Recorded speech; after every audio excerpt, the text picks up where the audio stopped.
সালাতু সালাম গোয়া আমার দুরুদ সালাম গোয়া আমার কোয় নবী মুস্তফায় তোমরা যদি যাও মদিনায় তোমরা যদি বলেন সালাতু সালাম গোয়া আমার দুরুদ সালাম গোয়া আমার কোয় নবী মুস্তফায় তোমরা যদি আম্মা জানা মেরা বলেন ও জগতের মানুষ ও জগতের মানুষ শোনো শোনো শোনো আমি আম্মাজান যখন ঘর থেকে বের হই যখন পাথরের উপরে দাঁড়াই পাথরগুলা আমি আমেনার সামনে নরম হইয়া যায়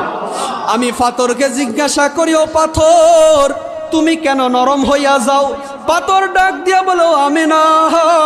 তোমার গর্ভের মধ্যে এমন একজন নবী আছে রে আমেনা ওই নবী তোমার গর্ভের মধ্যে আমেনা